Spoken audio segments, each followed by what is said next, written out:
Hello, my dears. My name is Joanna, and I welcome you to the Johanna Draconis, the Deconstruction of C-PTSD podcast. In this episode, we will talk about injustice. A very good reason to be angry or sad. That anger is most likely the fuel that lets you keep fighting back. And the sadness is likely what makes you despair. You might feel primarily one of these two sides, or you switch between those two states back and forth. Either way, it is something we all have to deal with. So let us give it a voice and talk about it. It is sadly often our reality that we, people who suffered a trauma, get the short end of the stick. Rarely our stories end in glorious victory, and most of the time we get barely away with nothing but our bare skin. It is just not fair. The victim gets the punishment and the tormentor gets away scot-free. It is like a parallel reality. For those of you who got PTSD from what they did, we talk about guilt another time. Despite you maybe having caused harm, you can still be a victim and suffer injustice. Those categories can perfectly coexist, despite what many think. No one deserves to suffer needlessly. A bit of suffering belongs to life. We learn this way, we appreciate things this way, and we are shaped by it. Life itself provides enough suffering, no need to add to it or try to challenge life if it can't do more. As many of you most likely already learned. With that cheerful thought out of the way, let us first talk about what is unjust and where does the anger come from. Let us start with the question, what is unjust? Well, basically the universe. Life itself is inherently unjust. It just isn't fair. The only form of justice that exists is the one we created. Yes, we are the pillar of justice, as hard it is to believe.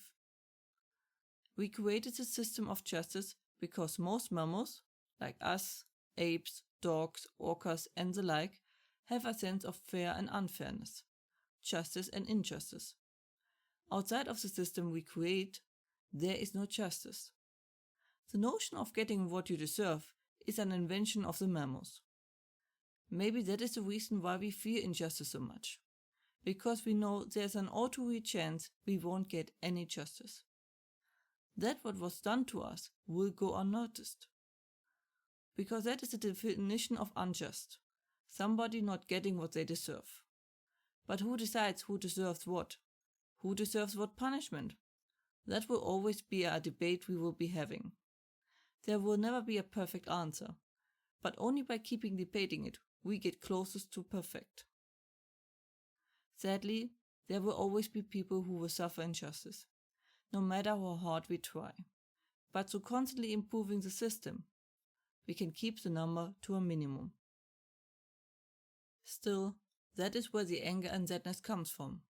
The pain that you won't be getting what you deserve, nor your tormentor. And there is nothing you can do about it.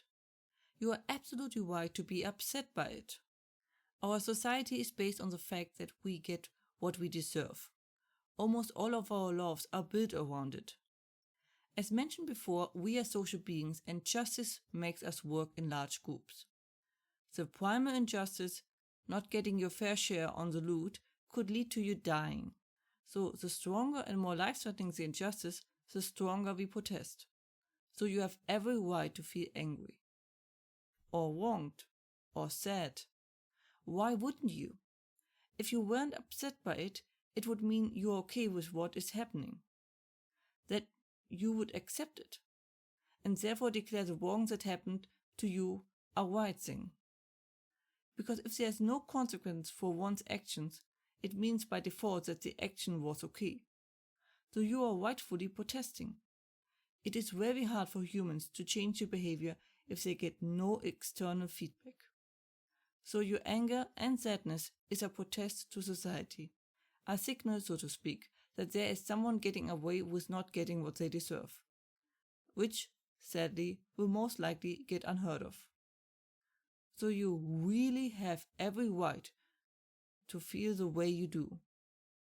How do we deal with this? That is something we might talk about next week. This week, it was all about the emotions felt by injustice. I have to say I wouldn't be telling the story if it wasn't so incredible ridiculous. As I might have mentioned before, my dog isn't in a great state. One of the reasons is a food intolerance. I tried for months trying to figure out what it is beside grain. Well, I found the answer this week. It is water. Yes, water. I wish I could make a picture every time I tell that to someone. The faces I get are so funny and I completely understand them. Was most likely mine as well, when I figured it out. It is a "are you kidding me" face that can't believe it is reality. Of course the dog isn't really allergic to water, but is in the water, which now makes me a little hesitant to drink it again. It just kind of leaves a weird feeling. For a few days my dog has been getting filtered water, and I do see a massive reduction of symptoms and him getting better. I do feel a bit bad that it took me so long to figure this out. But on the other hand, who would have thought or suspected it could be water? I surely didn't, and so did neither of the people I told about it. Especially if I go by the faces they make. That was it for today's episode. Has been a rough week for me, so I might have gone a bit stronger on the sarcasm. I hope you enjoyed this episode nonetheless. As usual, if you have any questions or feedback and the like, please let me know at contactme@johannatakonis.com. More information and transcripts you can find as usually under johannatakonis.com/podcast, and links are in the description. I hope to see you next time. Watch yourselves and have a wonderful time.